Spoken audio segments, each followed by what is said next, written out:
नमस्कार, आप देख रहे हैं एनबी न्यूज और मैं हूं आपके साथ योगेश पांडे।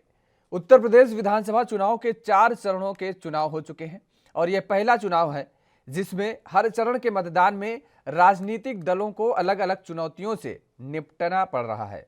और अब दांव पर 5वां चरण है जिसमें भगवान राम से जुड़े 3 प्रमुख धार्मिक स्थल भी आते हैं। अयोध्या, प्रयागराज और चित्रकूट के अलावा इस चरण में श्रावस्ती जिला भी आता है जहां गौतम बुद्ध ने तप किया था। 12 जिलों के 61 सीटों के चक्रव्यूह को जो पार कर लेगा वो यूपी का मैदान मार लेगा, ये माना जा रहा है। और वह इसलिए भी क्योंकि यह धर्म की ध्वजा लहराई तो इसकी हवा पूर्वी यूपी के अन्य जिलों तक जाएगी। अन्य मुद्दों पर मतदान हुआ तो यह बाकी 2 चरणों के भी प्रभावित करेंगे। 5वें चरण के चुनावी चक्रव्यूह को भेद कर हर कोई मैदान मारना चाहता है। ताकत से तकनीकी तक, जाति से लेकर वादे तक हर मोहरा बड़ी सावधानी से बिठाया जा रहा है। शह और मात का खेल खेला जा रहा है, लेकिन सियासी संग्राम में सजे चक्रव्यूह को कौन भेद पाएगा, फिलहाल यह अभी भविष्य के गर्त में है।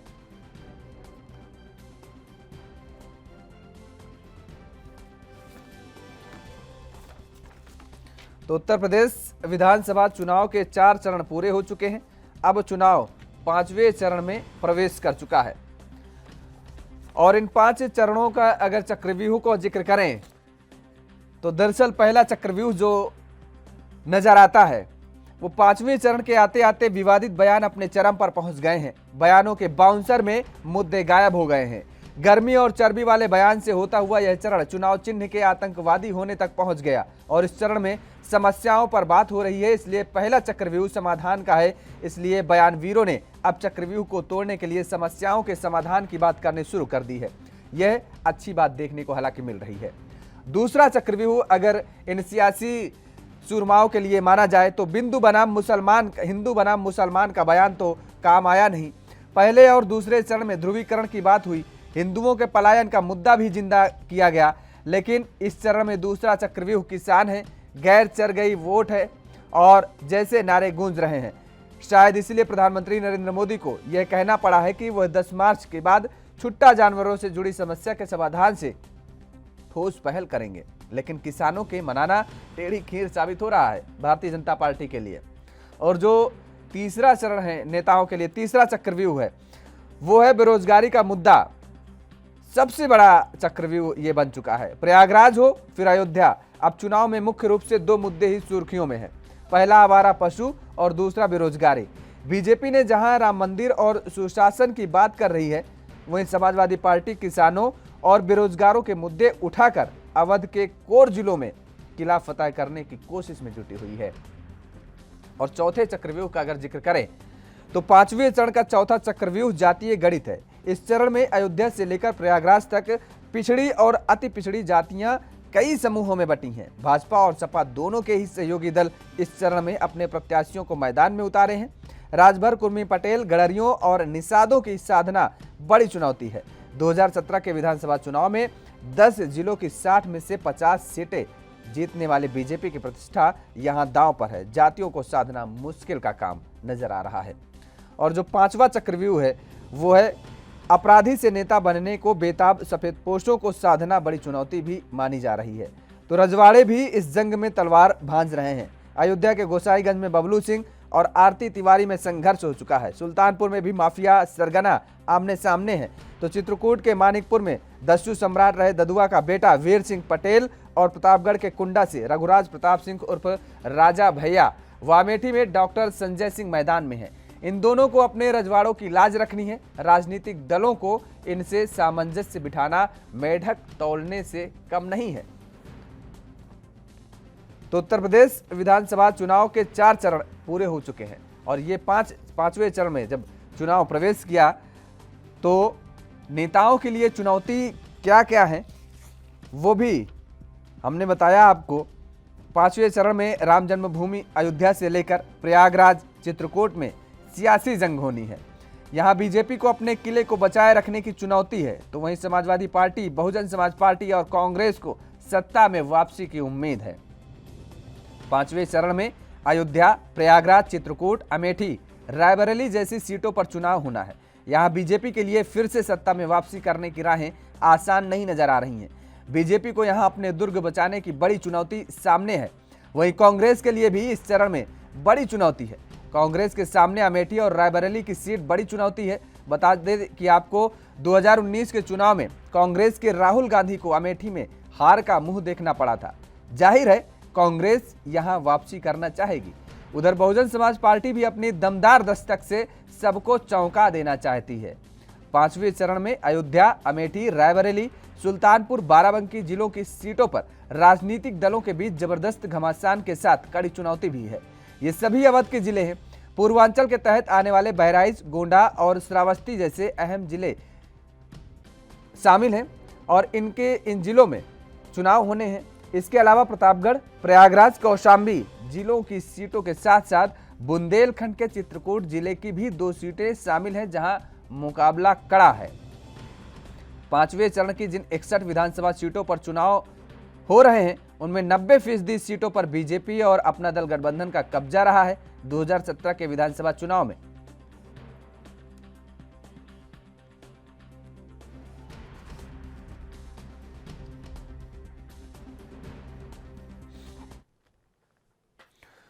तो उत्तर प्रदेश का चुनाव अब 5वें चरण में पहुंच चुका है। 4 चरण पूरे हो चुके हैं और ये माना जा रहा है कि इस चरण की हवा जो भी होगी वो अगले 2 चरणों के लिए काफ़ी दिशा और दशा दोनों तय कर देगी, ये माना जा रहा है। आज मुद्दे पर चर्चा करेंगे कि आखिर 5वें चरण को लेकर के जिस तरीके से भारतीय जनता पार्टी के सामने किला बचाने की बड़ी चुनौतियां हैं, तो वैसे ही समाजवादी पार्टी, कांग्रेस और बीएसपी के सामने भी बड़ी चुनौती है सत्ता में वापसी के लिए।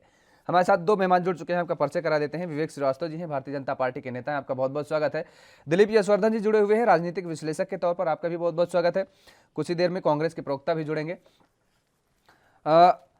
विवेक जी, वास्तव में ये माना जा रहा है कि 5वें चरण का चुनाव ये तय कर देगा आने वाले 2 चरणों को भी कहीं ना कहीं। एक कहते हैं ना कि मार्ग दिखाने का काम, मार्ग तो वैसे ही मार्ग प्रशस्त कर देगा ये 5वां चरण, और ये बता देगा कि दरअसल में अब मुद्दे क्या होंगे, क्योंकि सारे मुद्दे सामने आ चुके हैं, चाहे गन्ना का हो, चाहे जिन्ना का हो, और चाहे साइकिल में बम का हो, हर चीज मुद्दे आ गए। हिंदू मुस्लिम सब कुछ हो गया है।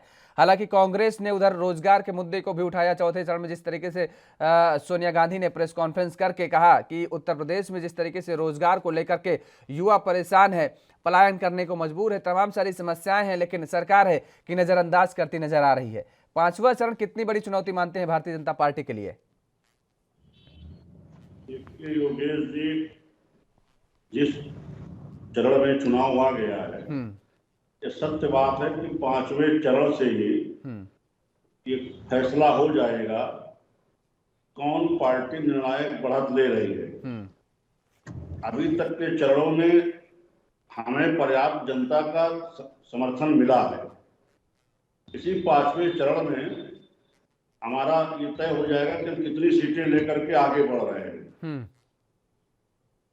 हमने 5 साल इन क्षेत्रों में काम किया है और जन तक सरकार की जो नीतियां हैं, सरकार के काम, उनका लाभ पहुंचाने की कोशिश की है। योगी जी, आवाज ना गूंज रही। मैं आपकी आवाज ठीक करवा रहा हूँ विवेक जी, मैं आपकी आवाज ठीक करवा रहा हूँ। इको कर रही होगी, मैं ठीक करवा रहा हूँ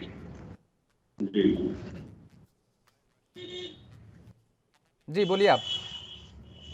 जी योगी जी, मैं अभी भी गूंज रही है। ठीक है, अच्छा, मैं आपकी आवाज ठीक करवा रहा हूँ। आईटी विभाग से मैं बोल रहा हूँ, आपकी आवाज ठीक कर रहे हैं। तब तक दिलीप यशवर्धन जी से ले लेते हैं, कमेंट ले लेते हैं। दिलीप जी, जिस तरीके से देखिए, प्रभु राम के सहारे भारतीय जनता पार्टी हमेशा से अगर ये कहें कि सत्ता पर काबिज होने की राह देखती रही है और सहारा प्रभु राम का लेती रही है, ऐसे में इस 5वें चरण में प्रभु राम की 3 नगरी अयोध्या, प्रयागराज और चित्रकूट, इन तीनों जगह जो है मतदान होने हैं, चुनाव होने हैं। ऐसे में भारतीय जनता पार्टी के लिए क्या 2017 जैसा ही प्रदर्शन कर पाना इस बार भी उतना ही आसान होगा?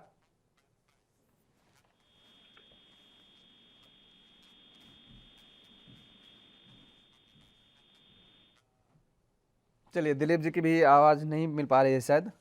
विवेक जी, आपको आवाज ठीक हुई कि नहीं हुई? अभी आवाज तो आपकी ठीक आ रही है, हमारी गूंजे ना, इतना ध्यान दीजिए। आपकी आवाज गूंज रही है, ठीक है, आपकी आवाज ठीक करवा रहे हैं।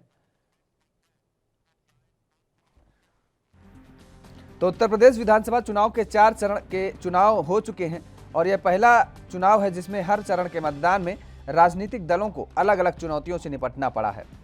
और अब दांव पर 5वां चरण है जिसमें भगवान राम से जुड़े 3 प्रमुख धार्मिक स्थल भी आते हैं। अयोध्या, प्रयागराज और चित्रकूट के अलावा इस चरण में श्रावस्ती जिला भी आता है जहां गौतम बुद्ध ने तप किया था।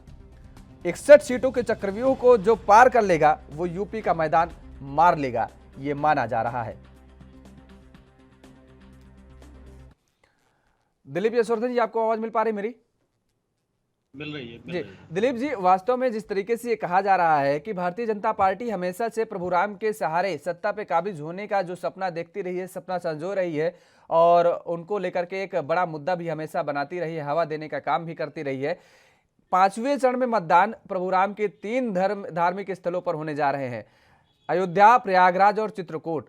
क्या भारतीय जनता पार्टी के लिए वास्तव में प्रभु राम इस बार नया पार लगा देंगे? भारतीय जनता पार्टी के लिए उतना ही आसान चुनाव होगा जितना 2017 में नजर आ रहा था? योगेश जी, प्रभु राम क्या करेंगे तो प्रभु राम ही जानते हैं, उनके मन की बात कोई नहीं जान सकता। लेकिन हाँ, ये जरूर है कि ये जो 5वें चरण का चुनाव है 61 सीटों पर, ये भारतीय जनता पार्टी के लिए बहुत महत्वपूर्ण है। और अगर ये रण इन्होंने जीत लिया तो सत्ता बनाने की राह आसान हो जाएगी। 61 सीटों का चुनाव है और अब तक का सबसे बड़ा जो 4 चरण जीते हैं उसमें सबसे ज्यादा सीटें इसी चरण में होने जा रही हैं। बिल्कुल 12 डिस्ट्रिक्ट हैं, 61 सीटें हैं और महत्वपूर्ण सीटें हैं। अयोध्या हो गया, प्रयागराज हो गया, श्रावस्ती हो गया, चित्रकूट हो गया, ये वो धार्मिक स्थल हैं जहां पर भारतीय जनता पार्टी ने बहुत काम किया है। अयोध्या में मंदिर ही बना है, सबको पता है।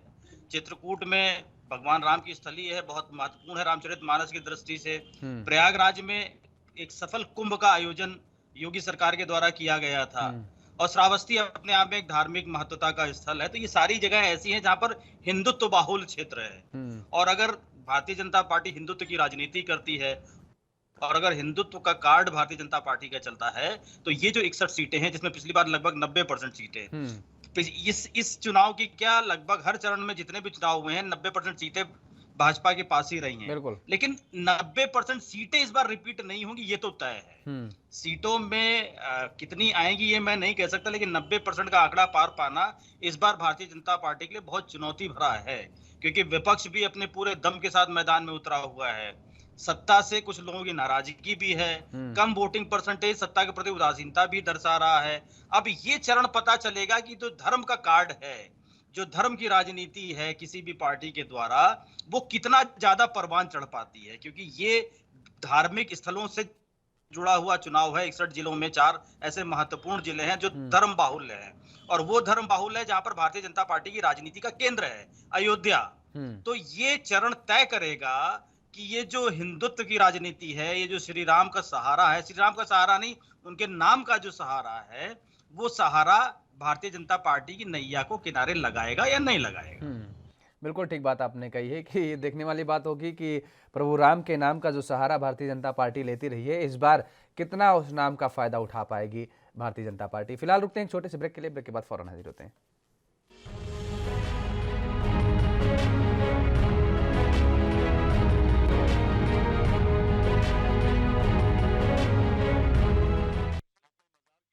ब्रेक के बाद एक बार फिर आप सभी का स्वागत है और चर्चा को आगे बढ़ाएंगे। हमारे साथ लगातार दोनों मेहमान जुड़े हुए हैं। विवेक जी, सीधे आपके पास आएंगे। आवाज मिल पा रही है आपको?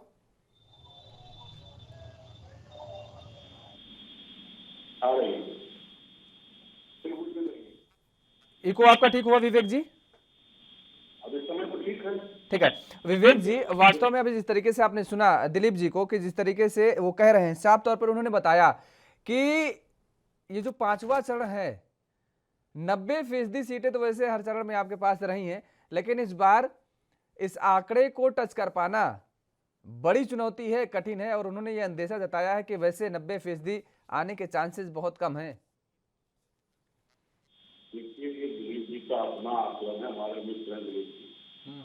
रही बात भारतीय जनता पार्टी की, तो भारतीय जनता पार्टी साल में 365 दिन काम करने वाली पार्टी, जो मुसीबत में हमेशा आम जनता के हित रहे और हमने सरकार की सारी योजनाओं का डिलीवर जनता के अंतिम पायदान तक पहुंचाया है और हमने सत्ता का, सत्ता विकास, सत्ता विश्वास अर्जित किया है। तुष्टिकरण से जीता है। हमें पूरी उम्मीद है कि जनता जनार्दन का आशीर्वाद हमको 27 तारीख को मिलेगा। जिस तरह से हमारा काम रहा है और इस क्षेत्र में हमने बहुत काम किया है। सबसे बात है कि जो चरण है ये निर्णायक होगा, क्योंकि चरण में तय हो जाएगा कि किसकी उम्मीद ऐसी हो रही है जो सरकार की गलियारे कर ले गए।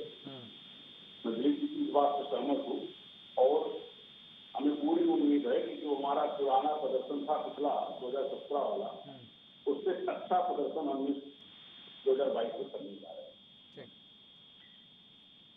आदित्य त्रिपाठी जी हमारे साथ जुड़ चुके हैं, कांग्रेस के प्रवक्ता हैं। आपका भी बहुत बहुत स्वागत है आदित्य जी। आदित्य जी, आप अपने आप को कहाँ खड़ा पाते हैं, क्योंकि मेन जो बातें हो रही हैं, जो मुद्दे चल रहे हैं, वो समाजवादी पार्टी और भारतीय जनता पार्टी के बीच ही चल रही है। बीएसपी और कांग्रेस के जो मुद्दे हैं वो सब गायब नजर आ रहे हैं। ना तो कहीं बीएसपी की चर्चा हो रही है, ना कांग्रेस बेटी हूँ, लड़की हूँ, लड़ सकती हूँ, तमाम सारी चीजें आपने जितनी दमखम से उतारने की धरातल पर कोशिश की, सब हवा हवाई नजर आ रहे हैं क्या? ये निश्चित तौर पे ये परिणाम में बदलेगा।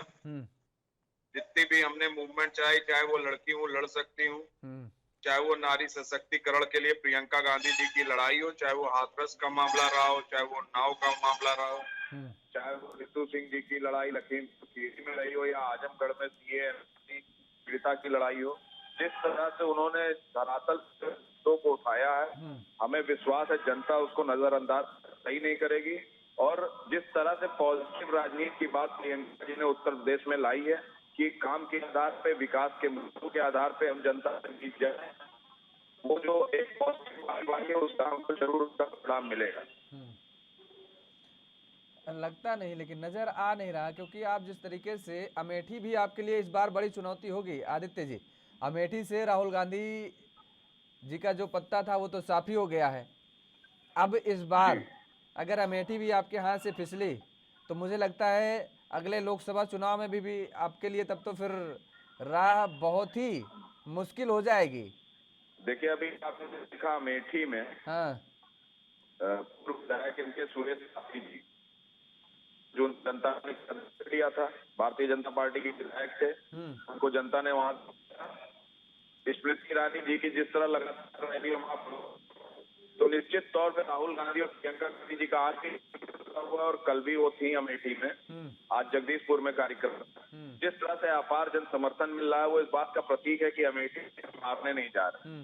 और आपको निश्चित तौर पे एक बदलाव की तरह से आपने देखा भी राजस्थान में कांग्रेस ने पुरानी पेंशन पे कार्य किया है, तो उसका निश्चित तौर पूरे जो कांग्रेस कहती है वो करती है, जनता के माइंड में है। हमने छत्तीसगढ़ में क्या दिखाया, 2500 में धान खरीद रहे हैं, हमने वहां किसानों का कर्ज माफ किया है, राजस्थान में पुरानी पेंशन बहाल की।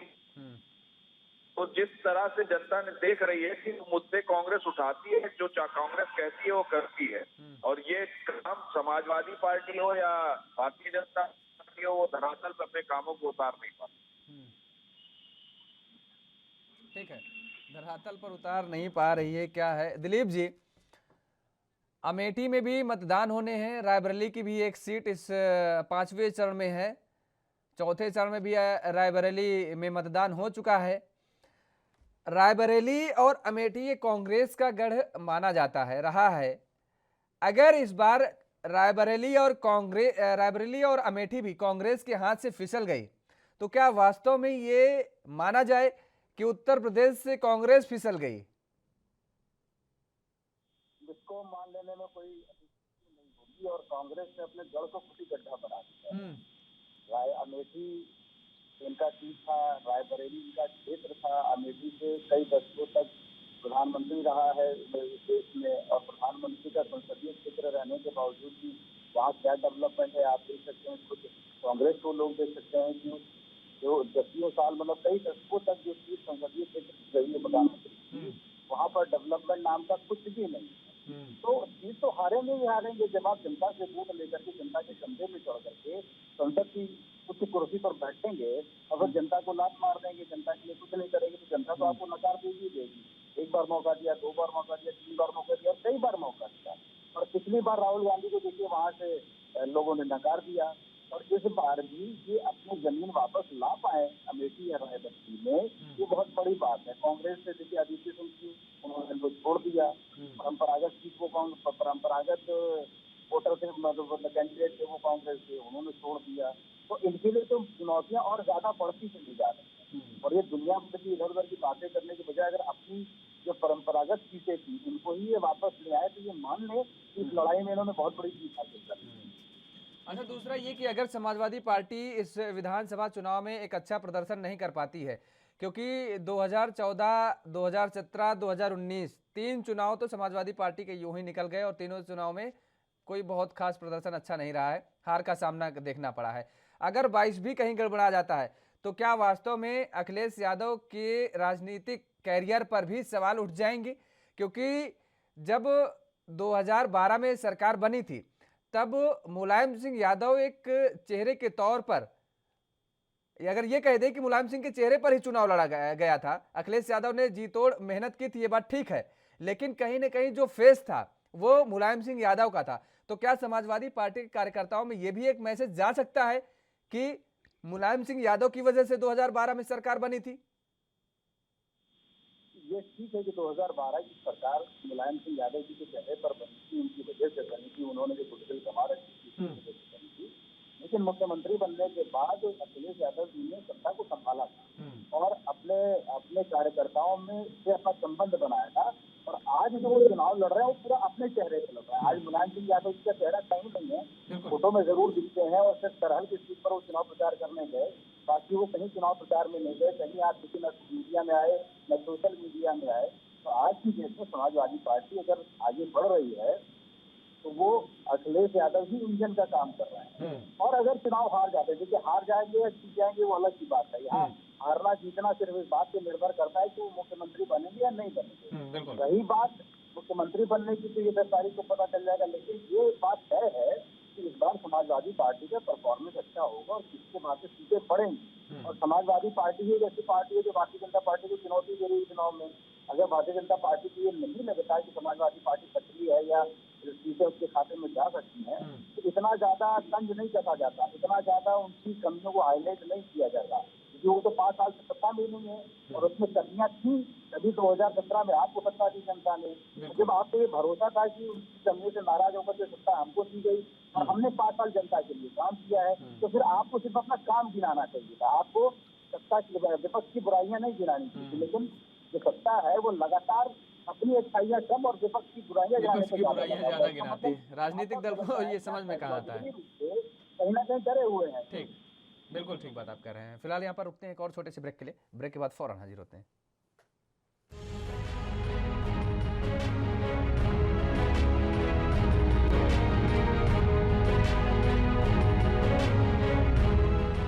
और ब्रेक के बाद एक बार फिर आप सभी का स्वागत है और चर्चा को आगे बढ़ाएंगे। हमारे साथ लगातार तीनों मेहमान बने हुए हैं। विवेक जी, जितनी बड़ी चुनौती अखिलेश यादव के सामने है, मुझे लगता है उससे कम बड़ी चुनौती उत्तर प्रदेश के मुख्यमंत्री योगी आदित्यनाथ के सामने नहीं है, क्योंकि उत्तर प्रदेश के मुख्यमंत्री योगी आदित्यनाथ के चेहरे पर ही इस बार उत्तर प्रदेश में भारतीय जनता पार्टी चुनाव लड़ रही है।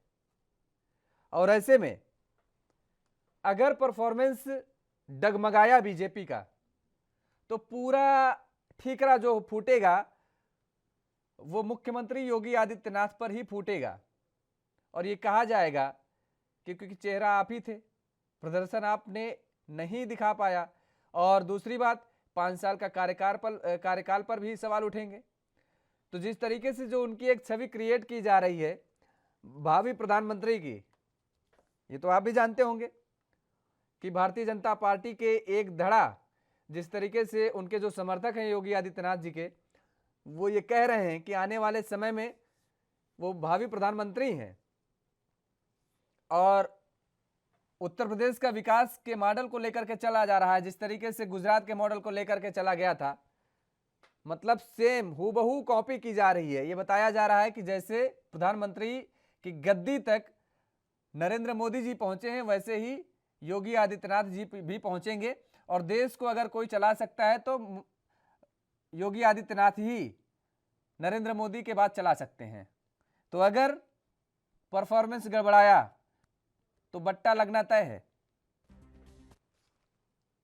ये सब चर्चाएं आप लोग कहाँ से लेके आते हैं, मुझे इसका कोई सूत्र नहीं मालूम है और ना ऐसी कोई राजनीतिक चर्चा पार्टी में हो रही है। आदरणीय नरेंद्र मोदी जी भारत के प्रधानमंत्री हैं और दुनिया के सबसे प्रिय, सबसे लोकप्रिय नेता है। योगी आदित्यनाथ जी उत्तर प्रदेश के मुख्यमंत्री, तमाम सर्वे में आंकड़े में आपने देखा होगा कि किसी भी दल के मुख्यमंत्री उम्मीदवारों में सबसे ज्यादा उत्तर प्रदेश, और ऐसे में योगी आदित्यनाथ जी की जो लोकप्रियता पूरे उत्तर प्रदेश में, उसको देखते हुए नहीं कहा जा सकता कि भारतीय जनता पार्टी 2017 के परिणाम को उत्तर प्रदेश से दोहराने में, भारतीय जनता पार्टी 2017 के परिणाम को उत्तर प्रदेश में दोहराने जा रही है, उससे कुछ अच्छा करने जा रही है, उससे कम में नहीं सोचने वाला है। अच्छा, रही बात क्रेडिट किसको मिलेगा, तो क्रेडिट यहाँ हमारे यहाँ ना एक व्यक्ति को मिलता है, सम्मिलित प्रयास होता है। भारतीय जनता पार्टी कार्यकर्ताओं की पार्टी है, हमारे यहाँ नेता एक नहीं। कार्यकर्ताओं की पार्टी तो देखिए सभी की है, केवल भारतीय जनता पार्टी ही नहीं है, सभी की पार्टी कार्यकर्ताओं की है। और दूसरी बात ये कि जिस तरीके से अब देखिए अभी तक आवारा पशुओं का जो मुद्दा उठता रहा है लगातार, अब तो प्रधानमंत्री जी भी कहने लगे हैं कि सरकार बनती है तो इस पर विचार किया जाएगा, इसका सोल्यूशन खोजा जाएगा। वो देखिए वो विषय ऐसा है कि ऐसा नहीं था कि भारतीय जनता पार्टी की सरकार बनने से पहले आवारा पशु नहीं होंगे। किसान आजादी के बाद से अब तक अपने खेतों को जाग करके ही रखा रहा है। ऐसा नहीं हुआ कि उसकी समस्या का समाधान हो गया। सब गाय परेशान करती थी, बना के सुअर परेशान करती थी, सब कुछ आवारा पशु परेशान करती। उत्तर प्रदेश की भारतीय जनता पार्टी की सरकार ने योगी आदित्यनाथ जी के नेतृत्व में दो आश्रय स्थलों का निर्माण करके जो गांव में चारागाह जो खाली पड़े थे, जिसमें समाजवादी पार्टी के लोगों ने कब्जे कर रखे थे, उसको खाली करा करके दो आश्रय स्थल बना करके इसमें एक सराहनीय प्रयास किया। हालांकि समस्या के आकलन में जो कमी रही, उस कारण से इस समस्या का संपूर्ण समाधान न हो। उस नाते प्रधानमंत्री जी ने ये कहा है कि 10 मार्च के बाद इसका बृहद चिंतन करके इसका समाधान किया जाए। ये पशु कोई आसमान से नहीं आती है, कोई अमेरिका से नहीं आए, ये पशु हमारे ही राजनीतिक पशुपालकों किसानों की ही है, जो इनको वो सोच होते हैं उस समस्या के समाधान में चिंतन करके उसका संपूर्ण समाधान किए जाने करना चाहिए। लेकिन लगातार आपकी सरकार थी विवेक जी, लगातार आपकी सरकार थी, किसान इस बात को लेकर के लगातार नाराज हो रहे थे। मीडिया में ये बातें आ रही थी, पत्रकार इस बात को लेकर के सामने ला रहे थे कि किस तरीके से किसान नाराज हैं, किस तरीके से किसानों के फसलों को बर्बाद किया जा रहा है। सरकार रहते हुए इस ओर कोई कदम क्यों नहीं उठाया गया? सरकार समाधान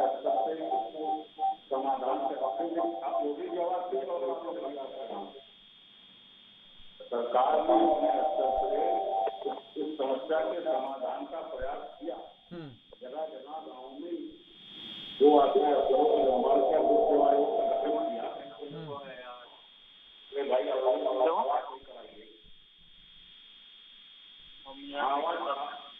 विवेक जी की आवाज नहीं सही हो पा रही है। सही करवा रहे हैं विवेक जी, आपकी आवाज सही करवा रहे हैं, आईटी विभाग है, करवा रहे हैं। आदित्य जी, आपको आवाज मिल रही है? आदित्य जी, चलिए आदित्य जी को भी आवाज नहीं मिल पा रही है। सही करिए भाई, कब तक सही कर पा रहे हैं देखें। चलिए ठीक है, चर्चा को उसके बाद आगे बढ़ाएंगे, देखते हैं। तो आदित्य जी आवाज आ रही है आपको? जी आदित्य जी, सवाल यहाँ पर एक और ये उठ रहा है कि दरअसल देखिए अभी गन्ना जिन्ना साइकिल बम विस्फोट तमाम सारी चीज़ें सब कुछ आ गई हैं।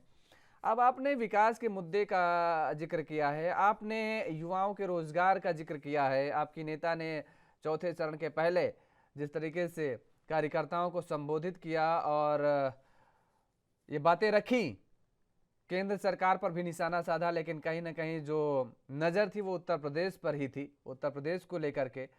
ऐसे में क्या ये लगता है कि जिस तरीके से समाजवादी पार्टी और बीजेपी के बीच में जो जंग छिड़ी है, बहस छिड़ी है, वो मुद्दे को लेकर के तो मुझे नज़र नहीं आ रही। खैर, आप मुद्दे को लेकर के आए हैं, अच्छी बात है, लेकिन क्या आप इन दोनों के इर्द गिर्द नजर आएंगे? जनता आपको इन मुद्दों को स्वीकारेगी?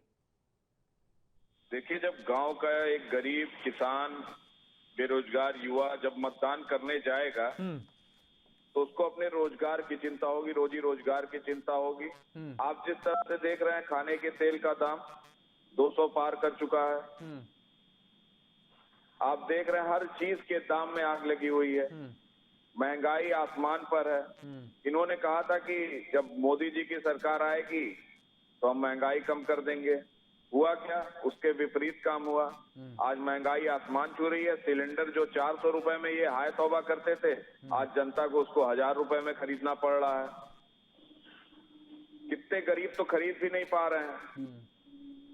तो जो मुद्दे हैं और जो मुद्दे की बात करेगा, आपने देखा अपार जन समर्थन मिल रहा है। प्रियंका जी की जितनी रैली हो रही है, जितनी जनसभा हो रही है, लोग वहां एकत्रित हो रहे हैं। उनको सुनने के लिए लोग वहां खड़े होकर देर तक उनको सुन रहे हैं। तो निश्चित तौर पे बदलाव की बयार आएगी। और प्रियंका जी ने, आपने देखा, जैसे जब लड़की हूं लड़ सकती हूं का नारा दिया तो समाजवादी पार्टी के लोगों ने कहा कि 40% आरक्षण की बात कांग्रेस करती है, इनको प्रत्याशी नहीं मिलेंगे। भाजपा के लोगों ने कहा इनको प्रत्याशी नहीं मिलेंगे।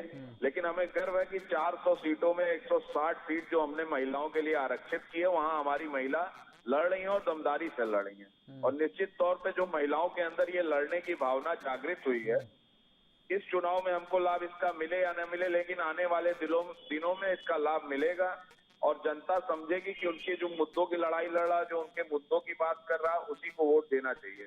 अभी जो ध्रुवीकरण के चक्कर में भारतीय जनता पार्टी लगी हुई है और जाति की राजनीति में उलझा रही है जो ये समाजवादी पार्टी, इनको कहीं ना कहीं इन चुनाव में आपने देखा कि निषाद समाज का टिकट कितने में महंगे में बिक रहा है। 8-8 करोड़ 10-10 करोड़ निषाद जी रुपया लेके टिकट दे रहे हैं कैंडिडेट्स को। और वही हाल राजभर जी का भी है। तो ये लोग जाति का जो वोट लेकर एक जनता के बीच जाते हैं और जनता के अपने ही जात के लोगों से ठगी करने का काम करते हैं, ऐसे लोगों को जनता आने वाले दिनों में खदेड़ेगी। और निश्चित तौर पे ये जो चुनाव होने जा रहा है, ये महंगाई, बेरोजगारी, भ्रष्टाचार, महिला उत्पीड़न और रोजगार के बात को लेके होने जा रहा है। और यही प्रमुख मुद्दे रहेंगे। उनके लिए अगर कोई लड़ाई लड़ा है तो आदरणीय प्रियंका गांधी जी ने लड़ाई लड़ी है और हमारे प्रदेश अध्यक्ष अजय कुमार लल्लू जी ने लड़ाई लड़ी है। और इन्हीं आधार पर हम जनता के बीच जा रहे हैं, उनका प्यार मिल रहा है। देखिए, मुझे तो बहुत कम लगता है कि इन मुद्दों को लेकर के लड़ाई हो रही है विधानसभा चुनाव, क्योंकि पिछला भी चुनाव जिस तरीके से अगर देखें तो मुझे लगता है कि इन मुद्दों को लेकर के चुनाव नहीं हुआ था और खास तौर पर फिर भी नहीं होगा। आपने एक बड़ी अच्छी बात कही कि इस चुनाव में आपको फायदा हो ना हो, आगे आने वाले समय में आपको फायदा होगा। यानी आप प्रधानमंत्री नरेंद्र मोदी जी से सीखने का काम किए हैं, 25 साल का विजन लेकर के चल रहे हैं। जिस तरीके से वो हर मुद्दे को अब एक विजन बताते हैं कि 25 साल का विजन है और भारतीय जनता पार्टी बताती है, वैसे ही बीजेपी से कांग्रेस ने भी ये सीखा कि चलिए शुरुआत करते हैं, कुछ अभी नहीं तो बाद में फ़ायदा उसका मिलेगा। दिलीप जी, लेकिन सबसे बड़ी बात यह है कि आदित्य जी ने कहा कि अपार जन समर्थन मिल रहा है, जन सैलाब उमड़ रहा है। जन सैलाब तो सभी दलों में उमड़ रहा है, चाहे अखिलेश जी रैली करें, चाहे योगी आदित्यनाथ जी रैली करें, चाहे प्रियंका जी रैली करें, सभी रैलियों में भीड़ देखने को मिल रही है और सभी सरकारें बनाने का दावा कर रहे हैं। लेकिन क्या वास्तव में ये जो भीड़ दिखाई देती है, ये वोट बैंक में कन्वर्ट हो पाती है क्या, या ये नेता कर पाएंगे क्या वोट बैंक कन्वर्ट? मुझे तो लगता है कि वही भीड़ समाजवादी पार्टी में भी जाती है, कुछ वही भीड़ जो है बीएसपी में भी चली जाती है, कुछ वही भीड़ बीजेपी और कांग्रेस में भी चली जाती है। योगेश जी, अगर भीड़ पर सरकार का निर्धारण आप करेंगे तो सारी पार्टियों की सरकार बनेगी। सबका प्रदेश सबकी सरकार, नया नारा निकल के आएगा। भीड़ समाजवादी पार्टी की रैली देख लीजिए, ऐसा लगता है कि पूरा उत्तर प्रदेश एक ही रैली में है। जब भाजपा की रैली होती तो लगता है कि पूरा उत्तर प्रदेश एक ही रैली में है। कांग्रेस भी रैली कर रही है तो भीड़ उसमें भी बढ़ रही है। सत्ता शांत है। आप वालों ने बहुत सारी रैली की जिसमें अच्छी खासी भीड़ आई। भीड़ पर सत्ता का निर्धारण नहीं होता है।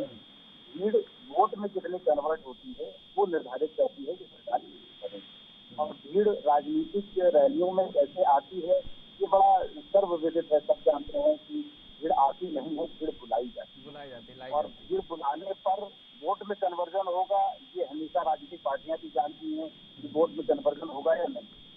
तो भीड़ के ऊपर सरकार का निर्धारण नहीं किया जा सकता है। सरकार का निर्धारण आज की एक माला काम पर नहीं होता है, जातिगत चीजों पर ज्यादा होता है, धर्म पे ज्यादा होता है। और जिनको लाभार्थी हैं, जो सरकार से बहुत तरह का लाभ ले रहे हैं, उनकी इच्छा पर निर्धारण करता है, निर्भर करता है कि वो वोट किसको देंगे। तो बहुत ज्यादा दिन नहीं है, 12 दिन की बात और रह गई है। जितने गैस लगाने हैं सब पार्टियां लगा सकती हैं, इसको जो दम भरना है भर सकता है। 12 दिन बाद जनता अपना फैसला सुनाने वाली है। जनता का दरबार है, हर बार हियरिंग हो रही है।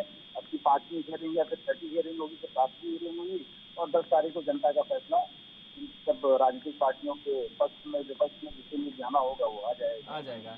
लेकिन इस चरण में जिक्र करें तो कुछ बाहुबली भी हैं, चाहे राजा भैया का जिक्र करें, चाहे संजय सिंह का जिक्र करें। तो अगर राजा भैया का जिक्र कर लेते हैं कुंडा से ही, तो पिछले 1.5 दशक से समाजवादी पार्टी राजा भैया के सामने जो है कैंडिडेट नहीं उतारती थी। इस बार गुलशन यादव को समाजवादी पार्टी ने उतारा है और गुलशन यादव बेहद करीबी माने जाते रहे हैं राजा भैया के, ये कह दे कि उनका दाहिना हाथ माने जाते रहे हैं। और ऐसे में उन्हीं का खास व्यक्ति उनको चुनौती देने जा रहा है। लगातार राजा भैया निर्दलीय चुनाव वहां से लड़ते रहे हैं, इस बार उन्होंने दल का अपने गठन कर दिया है, जनसत्ता दल से चुनाव लड़ रहे हैं। क्या वास्तव में इस बार राजा भैया के सामने समाजवादी पार्टी के प्रत्याशी गुलशन यादव चुनौती देते नजर आ रहे हैं? क्या कुछ मुसीबत खड़ी हो सकती है क्या राजा भैया के लिए? नहीं, राजा भैया अपने आप में मुसीबत है। राजा भैया के लिए कौन मुसीबत खड़ी करेगा? बड़ी बड़ी सरकारें उनके लिए मुसीबत नहीं खड़ी कर पाएंगी। उनकी अपनी एक सत्ता है और उनका अपना एक साम्राज्य है। उस साम्राज्य के वो राजा है और वो आगे राजा रहेंगे। उनके राज्य की समीकरण को तोड़ पाना बड़ा मुश्किल है, चाहे कोई भी खड़ा हो जाए। और हमेशा वो निर्दलीय चुनौती देते थे, इस बार उन्होंने पार्टी बना ली है। पार्टी बनाने का मतलब कि वो अपने आप को सफेद पोस्ट की तरफ लेकर के जा रहे हैं। पहले वो सफेद पोस्ट लोगों के साथ जुड़े रहते थे, अब वो खुद सफेद पोस्ट बन गए और सफेद पोस्ट लोग बनाएंगे ताकि सत्ता में उनकी भागीदारी और ज्यादा से ज्यादा हो सके। उनका जो साम्राज्य है वो कुंडा प्रतापगढ़ से निकल कर उत्तर प्रदेश के और क्षेत्रों तक जा सके। तो मुझे नहीं लगता है कि जो उनके विपक्ष में खड़ा किया गया है समाजवादी पार्टी द्वारा कोई बहुत ज्यादा चुनौती देता है। अच्छा, तो क्या वजह यही रहती है? बीएसपी का अगर छोड़ दें तो बाकी जो भी सरकारें आती हैं राजा भैया को सरकार का एक हिस्सा मानती हैं, वो उनके साथ रहे या ना रहे, पार्टी के साथ रहे या ना रहे? कुछ लोग ऐसे हैं इस देश में, राजा भैया हो गए या जो बड़े बड़े बिजनेसमैन हैं, जो बड़े बड़े बाहुबली हैं, उनकी साठगांठ लगभग हर पार्टी में रहती है। अब बाहुबल और जो राजनीति है वो साथ चलते हैं, दोनों एक दूसरे के पूरक हो गए हैं। यही कारण था कि क्षेत्रीय पार्टी का उदय हर इस देश में हुआ, अलग अलग प्रदेशों में हुआ। तो कारण यही था, जब पैसे वाले लोग, जब बाहुबली लोग राजनीति में घुसने लगे, पहले वो राजनेताओं की सहायता करते थे, राजनेताओं के सहायक हुआ करते थे। तो उनको ये लगा कि भाई जब हम राजनेताओं की सहायता करते हैं तो हम क्यों ना राजशाही का हिस्सा ही बन जाए। तो उन्होंने अपने आप को आगे किया और वो एक्सपेरिमेंट उनका सफल हुआ। तो अब जो बाहुबल है और जो राजनीतिक तंत्र है ये दोनों एक दूसरे के पूरक। ठीक बात कही। विवेक जी, आपने 5 सालों में बहुत काम किए, इतने रोजगार दे दिए, इतनी सड़कों का निर्माण कर दिए, आपने जाल बिछा दिया और बुंदेलखंड के पानी की समस्याओं को निजात दिला दिया, मतलब सब कुछ कर दिया 5 सालों में। बिजली दे दी पूरे प्रदेश में, सारे काम किए आपने।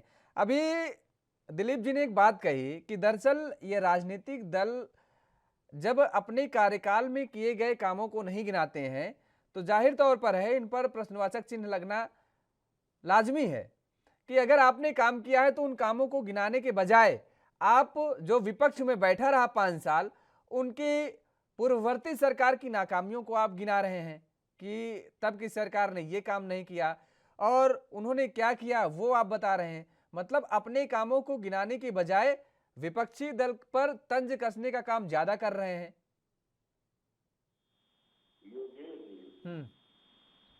हमने अपने काम भी गिनाए और उन कामों को गिनाते हुए विपक्षी दलों के शासन काल में जो कुछ हुए उनकी चर्चा करके आईना दिखाने का लगता है। जैसे आज अखिलेश यादव कहते हैं कि हम 3 यूनिट बिजली मुफ्त देंगे। जब उनका शासन था तो 3 यूनिट बिजली आती थी इटावा के सैकई में, मैनपुरी में और रामपुर में। बाकी प्रदेश अंधेरे में डूबा रहता था। अगर ट्रांसफार्मर जल जाता था तो गाँव भर चंदा मिला के ट्रांसफार्मर मंगाते थे, 1.5 से 2 महीने में ट्रांसफार्मर आता था। भारतीय जनता पार्टी की सरकार में गाँव बिजली आपूर्ति हमने सुनिश्चित किया। और आपने देखा होगा केंद्र रोड शो के दौरान अखिलेश यादव यही लखनऊ की सड़कों पर राहुल गांधी जी के साथ बिजली का तार पकड़े दिख रहे थे। तो उनको मालूम था कि उनके प्रदेश की सरकार ने इन तारों में बिजली नहीं दी और आज वही वादा कर रहे हैं कि 300 यूनिट बिजली मुफ्त देंगे। हमको इसके लोकसभा में वादों की सफलता भी बतानी है, अपना काम भी बताना है। इसी तरीके से गन्ना मूल्य के भुगतान की हम बात करती है। हमने मायावती जी के समय का भी गन्ना मूल्य भुगतान निपटाया, यादव जी के समय का भी निपटाया, अपने समय का निपटाया। ये लोग कहते हैं गन्ना मूल्य में वृद्धि की। वृद्धि करने का क्या मतलब, जब आप बकाया नहीं देने के लायक को, तो हमने बकाये मूल्य का भुगतान निपटाया। तो हमने काम किया है, डिलीवरी की है, जनता को अपनी योजनाओं का, अपने कामों के लाभ पहुंचाए। अखिलेश यादव जी प्रधानमंत्री आवास पेंशन करके दिया, इसको भी नहीं समझ। हमने लाखों की संख्या में प्रधानमंत्री आवास बना करके गरीबों को दिए, गरीबों के पैसे खर्च किए, ये हमने किया। ये कहते साहब उज्ज्वला योजना में 20% से लोग ज्यादा टैक्स नहीं भरा पाते। हमने कहा हमने उस गरीब के बारे में सोचा, उस गरीब तक योजना का लाभ पहुंचा। ये काम आपने क्यों नहीं किया? आपको किसी ने हाथ पकड़े थे क्या? समझे आप भ्रष्टाचार में देखते, भ्रष्टाचार आपके आड़े आता है। भारतीय जनता पार्टी की सरकार के आड़े भ्रष्टाचार नहीं आता। हम जनता तक हिफाजत की डिलीवरी देने में कामयाब रहते। हमारे कार्यकर्ता जनता के बीच रहते। हमने 33 मेडिकल कॉलेज खुले, जिसमें 17 में प्रवेश प्रारंभ हो गया। इससे पहले हम पिछली सरकार में हमने ऑल इंडिया मेडिकल काउंसिल के नियमों की व्यवस्था करवाई ताकि मेडिकल कॉलेज खुलने के रास्ते साफ। आज हम हर जिले में एक मेडिकल कॉलेज खोलने के लक्ष्य पे आगे बढ़ रहे हैं। इनको किसने रोका था? इनको किसी ने रोक रखा था? किसी ने हाथ पकड़ रखे थे क्या? अखिलेश यादव जी के, मायावती जी के, कांग्रेस ने अगर इतना मजबूत स्ट्रक्चर दिया होता 70 सालों में, तो हमको इतनी मेहनत करने की जरूरत थोड़ी पड़ती। ये सारी चीजें हैं जो हमने काम किए, हम अपने काम में गिनाते हैं, लोग की नाकामयाबी गिनाते हैं और ये बस जनता को सावधान करते हैं। इनके लोग प्रभाव में वादे में मदद की। जैसे ये कहते हैं कांग्रेस वाले कि रोजगार खूब बांटेंगे।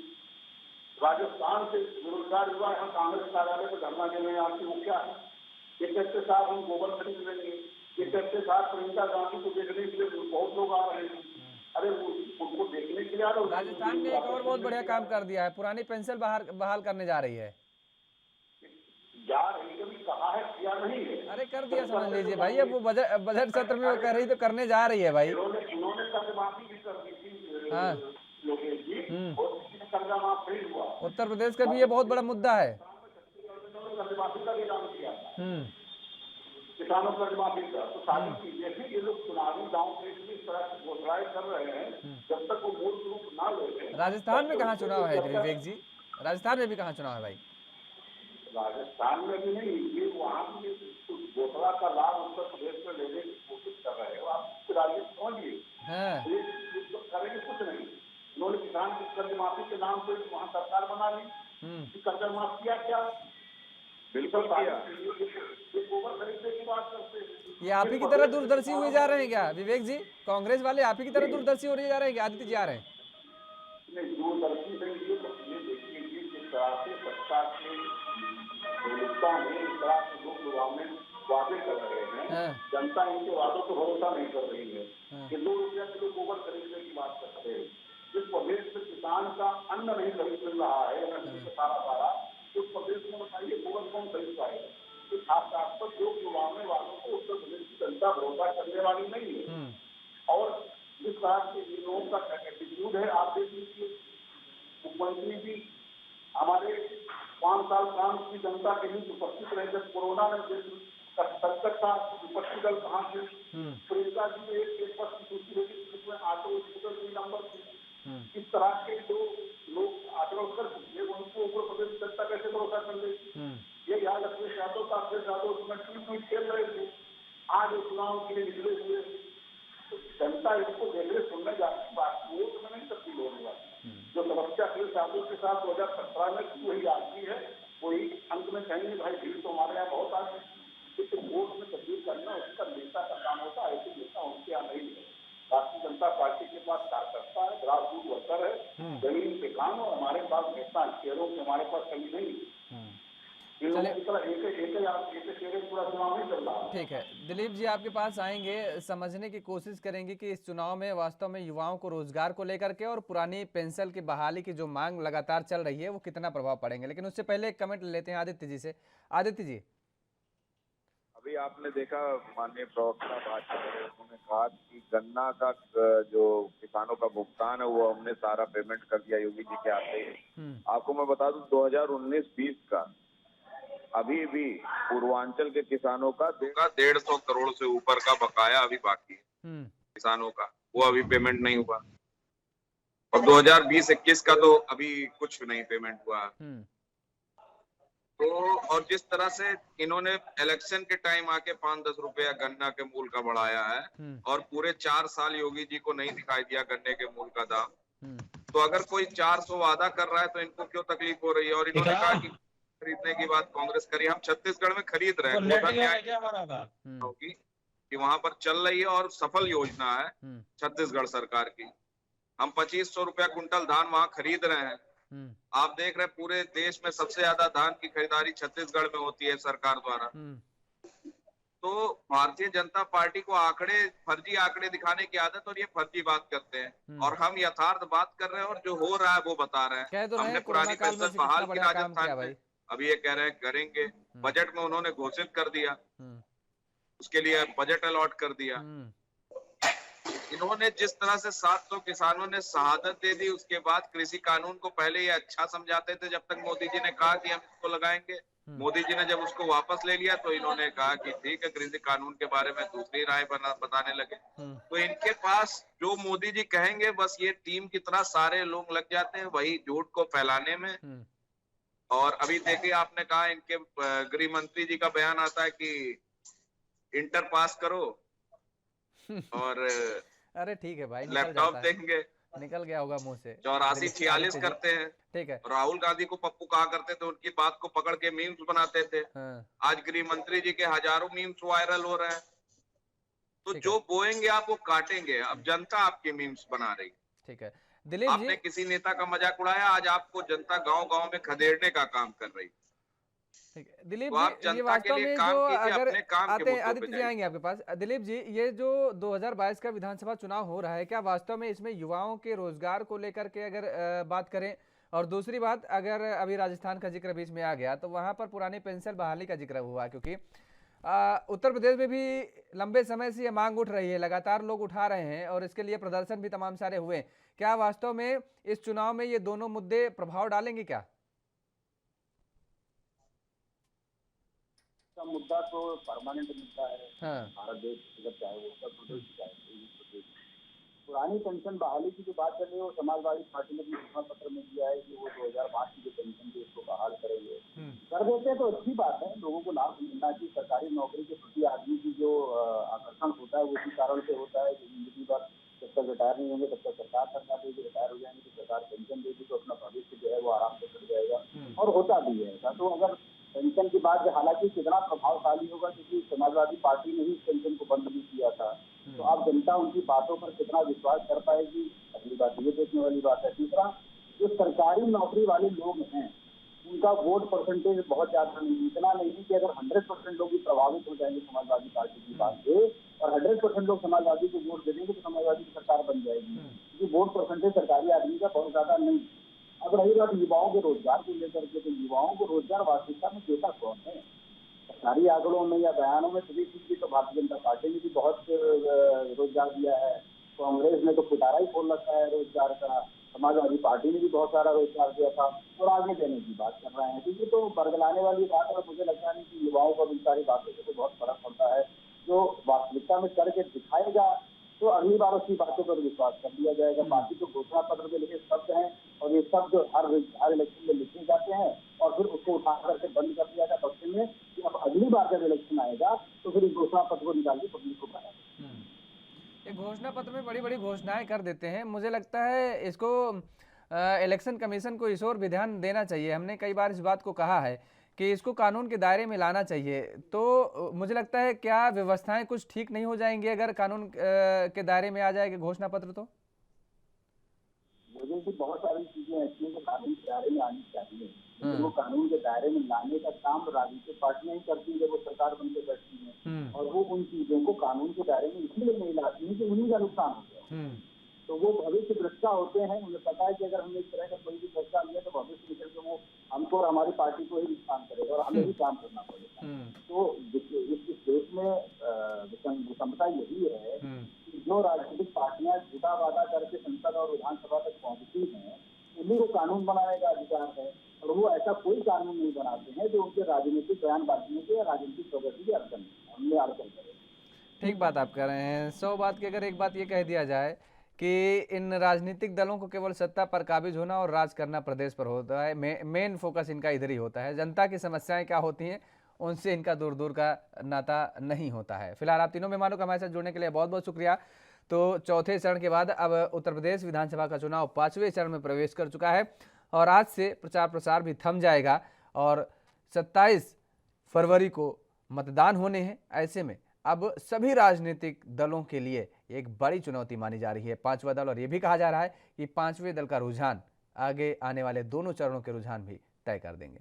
इस चर्चा में फिलहाल मेरे साथ इतना ही। देश और दुनिया की तमाम खबरों के लिए बने रहिए एनबी न्यूज़ के साथ। नमस्कार।